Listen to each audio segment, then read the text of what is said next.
চাকরি দেওয়ার প্রলোভন দেখিয়ে এতটুকু একটা বাচ্চা মেয়েকে নিয়ে তিনি জলকেলি খেলছিলেন। জামাতের যে এমপি গাজী নজরুল ইসলাম ধরা পড়ার পরে প্রথম আমরা শুনলাম কি, তারা প্রথম দাবি করলেন যেটা একটা এআই ভিডিও ছিল। একটা কচি খুকিকে নিয়ে বিছানার উপরে তিনি যে আপত্তিকর অবস্থায় ধরা পড়েছেন এটা নাকি এআই ছিল।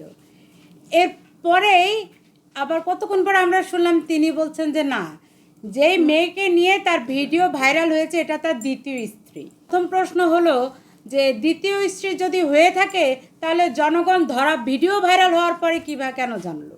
এই জামাতের এমপি তিনি তার বিবৃতিতে বলছেন যে ভিডিও ভাইরাল হয়েছে 13ই জুলাই, অথচ তারা নাকি বিয়ে করেছে 17 জুন। 17 জুন যদি বিয়ে করে কেউ জানলো না, ভিডিও ভাইরাল হওয়ার পরে কেন আপনি বলতে আসলেন 17 জুন? আমরা কিন্তু তাকে ধরা পড়ার পরে যে ভিডিও, সেই ভিডিওতে দেখলাম যে যখন তারা ধরা পড়লেন তখন এই জামাতের নেতা এমপি সাহেব নিজে বলছেন যে যা হয়ে গেছে বাবা, যা হয়ে গেছে। তার মানে তিনি টাকা পয়সার বিনিময়ে এদের সাথে মিউচুয়াল করার চেষ্টা করছিলেন যারা তাকে ধরেছে। কেন তিনি তার স্ত্রী, মানে ওই মেয়েটা যদি তার বউ হয় তাহলে কেন ওই রুমের ভিতরে ব্যাগের ভিতরে লুঙ্গি পাওয়া যাবে, শাড়ি পাওয়া যাবে? কেন প্রশ্ন আসে না? স্ত্রী যদি হয় তাহলে কেন আপনি টাকা দিতে গেলেন? তিনি তার নিজের বিবৃতিতে বলেছেন যে কিছু টাকা দিয়ে তিনি ছাড়া পেয়েছেন। টাকা কেন দিবেন? যদি আপনার বৈধ স্ত্রী হয় সেই মেয়েটা, তাহলে টাকা দেওয়ার তো প্রশ্নই উঠে না। তার মানে জামাতের সাথে যেই জামাতের নেতার সাথে যে মেয়েটাকে ধরা হয়েছে এটা কোনো বৈধ সম্পর্ক ছিল না। চাকরি দেওয়ার প্রলোভন দেখিয়ে এতটুকু একটা বাচ্চা মেয়েকে নিয়ে তিনি জলকেলি খেলছিলেন।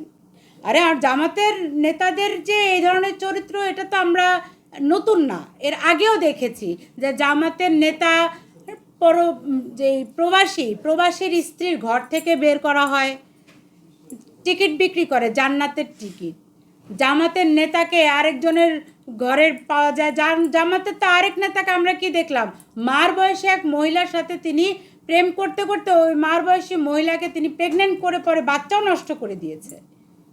জামাতের নেতাদের চরিত্রই এটা। ধরা পড়ার পরে বলছে দ্বিতীয় স্ত্রী।